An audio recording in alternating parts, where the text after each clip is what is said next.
everyone, I am Bhavna Shishodia and you are watching Bit Academy. There are three logical operators in C programming. First is logical AND operator, second is logical OR operator and the third one is logical NOT operator. तो सबसे पहले हम logical and operator के बारे में बात करेंगे. Logical and operator में जो दो गिवन जो हम कंडीशंस हैं, जो दो कंडीशंस हैं वो ट्रू होंगी तभी जो हमारा आउटपुट है वो ट्रू आएगा, अदरवाइज़ वो फॉल्स आएगा. तो यहाँ पे हम एक एग्जांपल से समझते हैं कि बेसिकली पहले हम ये समझ लेते हैं कि ट्रू और फॉल्स मैं यहाँ पे किस चीज़ को कह रही हूँ. तो यहाँ पे फॉल्स का मतलब होता है ज़ीरो, यानी अगर कोई भी नंबर की जो वैल्यू है वो ज़ीरो होगी तो उसका मतलब वो फॉल्स है. अदरवाइज़ कोई भी नंबर एक्सेप्ट ज़ीरो तो वो ट्रू है, मतलब नॉन ज़ीरो नंबर कोई भी वो ट्रू होगा, यानी 1, -3 या 6.17 भी हमारा जो है वो ट्रू है. तो यहाँ पे कंडीशन मान लो आपके सामने एक एग्जांपल है, कंडीशन 1 और कंडीशन 2 हमारे पास दो कंडीशंस हैं.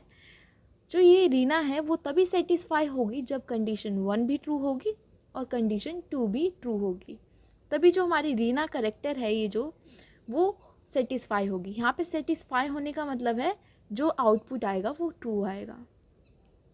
तो इसका मतलब जो कंडीशंस थी यहाँ पे दो कंडीशन है, ए एक कंडीशन है और बी सेकंड कंडीशन है. तो यहाँ पे ए भी ट्रू है और बी भी ट्रू है. ट्रू आने का मतलब है यहाँ पे ए की भी वैल्यू ज़ीरो नहीं है और बी की भी वैल्यू ज़ीरो नहीं है, कोई नंबर है. तो हाँ यहाँ पे हमारी जो कंडीशन है वो ट्रू आएगी. तो अब हम बात करते हैं हमारे नेक्स्ट ऑपरेटर के बारे में, लॉजिकल और ऑपरेटर. तो लॉजिकल और ऑपरेटर में क्या होता है, यहाँ पे हमें कंपल्सरी नहीं होता, कोई भी कंपल्सेशन नहीं होता कि दोनों कंडीशन ट्रू ही होनी चाहिए. यहाँ पे कोई एक भी कंडीशन ट्रू हो जाती है तो हमारा जो आउटपुट है वो ट्रू आता है, अदरवाइज़ फॉल्स आता है. तो यहाँ पे मान लीजिए कि कंडीशन 1 है हमारे पास और कंडीशन 2 है. तो यहाँ पे जो रीना है वो तभी सेटिस्फाई होगी या तो एक कंडीशन ट्रू हो जाए इनमें से कोई एक, ये दोनों कंडीशन ट्रू हो तब भी रीना सेटिस्फाई होगी. मतलब अगर दोनों ही कंडीशन हमारी फॉल्स हैं तो आउटपुट ऑब्वियसली फॉल्स ही आएगा, वरना अगर दोनों में से एक भी कंडीशन ट्रू है तो हमारा आउटपुट ट्रू आ जाएगा. अब हम बात करते हैं लॉजिकल नॉट ऑपरेटर की. तो लॉजिकल नॉट ऑपरेटर में क्या होता है, अगर आपकी आउटपुट मतलब कोई भी कंडीशन जो है वो ट्रू है तो वो उसका बिल्कुल अपोजिट वर्क करता है. यानी अगर कोई कंडीशन ट्रू है तो आपका आउटपुट फॉल्स आएगा, वरना अगर कंडीशन फॉल्स है तो आपका आउटपुट ट्रू आएगा. तो एक एग्जांपल से समझते हैं. ये मेरे सामने कंडीशन 1 है, अगर ये ट्रू है तो हमारा जो आउटपुट है वो फॉल्स आएगा, तो रीना इसका मतलब डिससेटिस्फाई है. अगर कंडीशन जो है हमारी फॉल्स है तो इसका मतलब हमारा आउटपुट क्या आना चाहिए, ट्रू, तो हमारा आउटपुट ट्रू आएगा. तो रीना इसका मतलब सेटिस्फाई है, मतलब हमारा आउटपुट ट्रू आएगा. तो इसका मतलब नॉट ऑपरेटर जो है बिल्कुल अपोजिट वर्क करता है कंडीशन के हिसाब से. तो यहाँ पे एक एग्जांपल से समझते हैं. नॉट ए तभी ट्रू रिटर्न करेगा जब जो ए है वो ज़ीरो होगा, ज़ीरो का मतलब फॉल्स होगा ए, तभी हमारा जो है आउटपुट ट्रू आएगा. अब हम इसका एक प्रैक्टिकल करके देखेंगे जिससे कि लॉजिकल ऑपरेटर का जो वर्किंग है वो आपको क्लियर हो जाए. उसके लिए आपको अपने पीसी में DEVC++ सॉफ्टवेयर को ओपन करना है.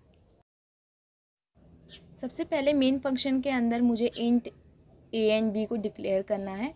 ये दो इंटीजर हैं जिनकी वैल्यू जो है मैं यूज़र से इनपुट कराना चाहती हूँ, तो उसके लिए मुझे स्कैनफ फंक्शन का यूज़ करना पड़ेगा और दो बारी %d का यूज़ करके मुझे a के एड्रेस पे एक बारी वैल्यू सेव करानी है और दूसरी b के एड्रेस पे वैल्यू सेव करानी है. तो यहाँ से हमारे a और b पे यूज़र जो भी इनपुट करेगा वो वैल्यू जाके स्टोर हो जाएगी.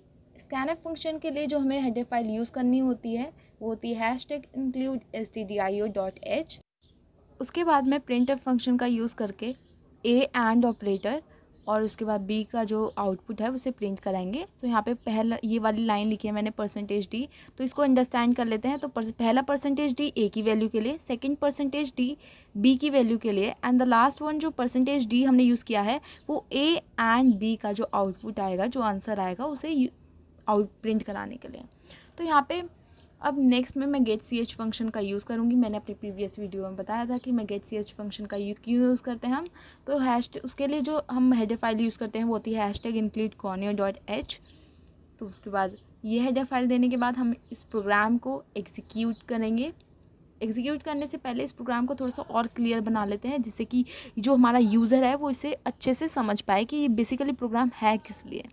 तो यहाँ पे मैं थोड़ा सा इसमें एडिटिंग कर देते हैं। तो यहाँ पे मैंने printf फंक्शन में पहली लाइन लिखी है एंटर 2 वैल्यूज़। जो हमारे आउटपुट विंडो है, कंसोल विंडो पे फर्स्ट लाइन आउटपुट आएगी एंटर 2 नंबर्स, और उसके बाद मैंने ए की वैल्यू को अलग से प्रिंट करा दिया और बी की वैल्यू को अलग से प्रिंट करा दिया है। तो यहाँ पे अब हम इस प्रोग्राम को एग्जीक्यूट करेंगे। उसके बाद कंपाइल एंड रन पे क्लिक करेंगे। कोई एरर नहीं है, तो ये आपका प्रोग्राम जो है ब्लैक आपकी कंसोल विंडो आपके स्क्रीन पे शो होगी। उसके बाद यहाँ पे हम ए की वैल्यू को पुट करेंगे। तो ए की वैल्यू में यहाँ पे कोई भी पुट कर देते हैं, आप कोई भी नंबर ले लीजिए। तो यहाँ पे मैं 4 ले लेती हूँ और बी की वैल्यू जो है वो 5 ले लेती हूँ। तो यहाँ पे 4 और 5 दोनों ही 0 तो है नहीं, तो इसका मतलब ये ट्रू है, ए भी ट्रू है और बी भी ट्रू है। तो एंड के ऑपरेटर में क्या होता है, जब दोनों वैल्यू ट्रू होती है तो आंसर भी ट्रू आता है। तो 1 भी जो हमारा है वो ट्रू है। तो यहाँ पे अपन देखते हैं, ए को मैं 0 लिखती हूँ और बी को मैं 5 लिखती हूँ। तो यहाँ पे हमारी जो ए है वो फॉल्स है और जो बी है वो ट्रू है।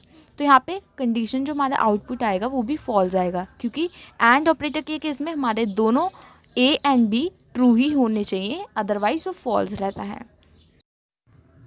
अब हम अपने नेक्स्ट ऑपरेटर के बारे में बात करते हैं, जो है लॉजिकल और ऑपरेटर। तो हमें इस प्रोग्राम में बहुत माइनर सा चेंज कर देना है। जहाँ जहाँ पे हमने एंड ऑपरेटर यूज़ किया था वहाँ पे हम लॉजिकल और ऑपरेटर का यूज़ कर लेंगे। तो यहाँ पे मैंने दोनों जगह पे चेंज कर दिया है। तो यहाँ पे अब हम इस प्रोग्राम को एग्जीक्यूट करेंगे। उसके बाद कंपाइल एंड रन पे जाने के बाद हमारे एक कंसोल विंडो शो होगी जो कि ब्लैक विंडो होती है। उसके बाद मैंने A5 डाला है, B4 और हमारा आउटपुट 1 आ रहा है, क्योंकि दोनों जो वैल्यू हैं वो ट्रू हैं। उसके बाद हम बात करते हैं, अगर ए मेरा फॉल्स है और बी जो है वो ट्रू है, तो यहाँ पे ऑब्वियस है और के केस में क्या होता है, अगर एक भी ट्रू होती है तो आउटपुट हमारा ट्रू आता है। तो आउटपुट हमारा 1 आया है तो 1 हमारा ट्रू होता है। उसके बाद यहाँ पे हमारा जो नेक्स्ट ऑपरेटर है वो है लॉजिकल नॉट ऑपरेटर। तो हमें लॉजिकल नॉट ऑपरेटर के केस में क्या होता है, हमारे पास हमें सिर्फ एक ऑपरेंड के साथ वर्क करना होता है। ऑपरेंड मतलब यहाँ पे हमने 2 ऑपरेंड यूज़ किए थे ना, ए एंड बी, तो यहाँ पे ऑपरेंड हमें सिर्फ एक ही यूज़ करना है। तो हमें इंटीजर भी सिर्फ एक ही डिक्लेयर करना होगा। तो यहाँ पे थोड़ा सा चेंज करना पड़ेगा, यहाँ पे थोड़ा सा ज़्यादा सा चेंज करना पड़ेगा, क्योंकि इतनी कुछ नहीं चाहिए, हमें सिर्फ एक ही वैल्यू को पुट कराना है। तो यहाँ से ये सब डिलीट कर देते हैं, बी को हटा ही देते हैं पूरा। तो यहाँ पे 2 वैल्यूज़ जहाँ पे लिख रखा है वहाँ पे भी थोड़ा सा चेंज कर देते हैं, एंटर द नंबर, एंड यहाँ पे जो मैंने इंटीजर डिक्लेयर किया है वहाँ से बी हटा ही देते हैं। तो यहाँ पे लॉजिकल नॉट ऑपरेटर का जो साइन होता है वो हमेशा ऑपरेंड के आगे लगता है। तो आपको ये बात का बहुत अच्छे से ध्यान रखना है, नहीं तो आपका प्रोग्राम नहीं रन करेगा। तो यहाँ पे मैंने अब इस प्रोग्राम को सेव कर दिया है। तो सेव करने के बाद आपको एग्जीक्यूट पे जाके कंपाइल एंड रन पे क्लिक करना है। उसके बाद आपके पास कंसोल विंडो शो होगी। तो मैंने यहाँ पे ए जो है वो 57 इनपुट किया है।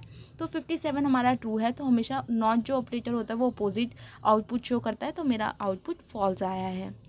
तो यहाँ पे अब मैं ए को अगर 0 डालती हूँ तो यहाँ पे मेरा जो आउटपुट आएगा वो ट्रू आएगा, तो मतलब 1 आएगा मेरा आउटपुट। तो आपको क्लियर हो गया होगा, नॉट ऑपरेटर जो है हमेशा अपोजिट वर्क करता है कोई भी ऑपरेंड के। I hope you like my video. If you like my video, you need to do only 3 things: like, share and subscribe. And don't forget to press on the bell icon to get the notification first. Stay home and stay safe and be happy and learn more and more. Thank you for watching my video. Have a nice day and take care.